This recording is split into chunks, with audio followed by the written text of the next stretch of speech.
My name is Zara, and I work in a small beauty parlor in Queens, New York. Most girls who work there leave by 9 or 10 p.m., but I usually stay late because I need the extra money. That night, it was almost 11 p.m. The streets outside were empty.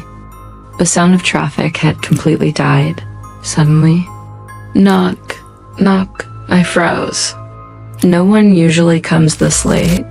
Zara with a nervous voice. Who's out there? Muffled female voice. It's me. Ella. Then Zara said, Ella? Who's? Ella, voice from outside. Please open the door. I need to get ready. I thought maybe it was a late customer. So I unlocked the door dot, and when the door creaked open, my heart almost stopped. There she was, a young woman, in a full wedding gown, a bride. I shocked. You're already dressed? Why would you need makeup now? Bride calm, smiling. My dress is ready. But my face isn't. Please help me. Zara, asterisk something about her voice. It felt heavy. But I tried to ignore the unease. I said, all right, please, come in. She sat on the chair. Her gown brushed against the floor, leaving faint, wet stains on the tiles. I didn't notice at first. Zara, did you come alone? Ella, smiling faintly. Yes, just me. My family is busy with wedding preparations. Relatives will arrive tomorrow. I didn't want to disturb them, so I came here by myself. Zara, I see. And where do you live? Ella, here in Queens.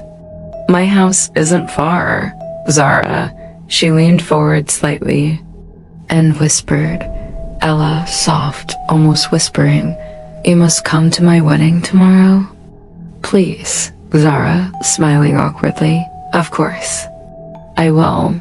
By the way, you look so happy. This must be a love marriage, right? Ella, with strange joy. Yes, I am marrying with my own choice.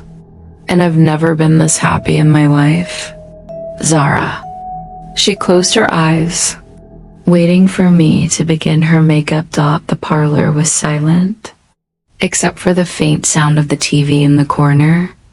It was on the local news channel. And then my brush stopped, because the news anchor's words made my blood run cold. Breaking news from Queens. A 22-year-old bride-to-be named Ella was found dead in her home. She ended her life on her wedding day by hanging herself. I was trembling. I slowly turned my head towards the chair. When I looked at her, she seemed happy, lost in her own little world, sitting comfortably on the chair. But then I noticed something chilling. The girl shown on the TV news, the one named Ella, who had taken her own life, was sitting right there in front of me. I was terrified, my hands shaking, but still I gathered the courage to ask Ella, if I ask you something, will you answer me? The bride smiled faintly and said, ask, what do you want to know? I said, if you live so close, you could have come with someone. Why did you come here alone? So late at night? Ella replied coldly. I already told you. I like doing things on my own. Then she added, can you do my makeup a little later? I need to use the washroom first. I agreed nervously. Yes. Of course, take your time.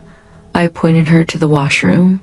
She stood up and walked inside, but by now I was almost certain this girl was the same Ella from the news, the one who had taken her own life. Without wasting another second, I dialed 911. I said to the operator, listen carefully. I just saw breaking news about a 22-year-old girl named Ella who committed suicide on her wedding day. But right now, that same girl is here in my parlor. The officer on the line was shocked. What? That's impossible. We already have her body at the hospital. Are you out of your mind? I swore to them. I'm telling you the truth. She's inside my washroom right now. If you don't believe me, I'll send you the location. Come and see for yourself. I quickly sent the address before Ella could even come out. The police arrived at my parlor. They stormed inside and demanded, "Where is the girl?" I whispered nervously, "Please lower your voices. She's inside the washroom." One officer told me, "Go, knock on the door." I did. Once, twice, 3 times. No. Answer. The officers grew impatient. "Ma'am, are you wasting our time?" I begged them, "No, please. I swear she went inside right before your eyes." The officers pushed me aside, then banged loudly on the washroom door. Still, no reply. Finally, they broke the lock and forced the door open. But when we looked, inside, the washroom was completely empty. Not a soul was there. One of the officers glared at me and said, "There's no one here. Don't ever waste our time again." And with that, they left the parlor. After the police left, I was trembling with fear. I kept thinking she was right here. She sat on that chair. She walked into the washroom. Then, where did she disappear? My mind was spinning. I thought to myself, before anything worse happens, I should leave this place immediately. I quickly packed my things and walked towards the door, but just as I reached it, the washroom door slammed open behind me. I froze, and then I heard her voice. "Where are you going? How can you leave me here alone?" My heart sank. I turned slowly and whispered in terror, "I'm not going anywhere. I'm still here." The bride stepped closer and said, "Finish my jewelry and my makeup. Then you can leave." And so can I. I had no choice. Terrified, I asked her to sit again. She smiled faintly and sat back down with shaking hands. I started doing her makeup. As I worked, she kept repeating, "Make me beautiful. I want to look perfect for my husband. Hurry. He must be waiting for me. I don't want to be late. If he worries, I'll never forgive myself." I forced a smile and whispered, "Don't worry. You'll look perfect." Finally, after rushing through every detail, I turned to her and said, "You're ready. You look like a bride now." She leaned toward the mirror, staring at herself. Then she asked me softly, "Are you sure? Nothing is missing?" "Check again," I replied nervously.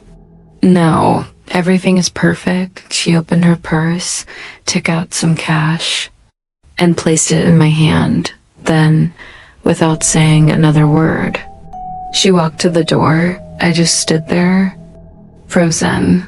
My eyes followed her as she slowly pushed the door open and stepped out into the night, and then she vanished. I don't know where she went.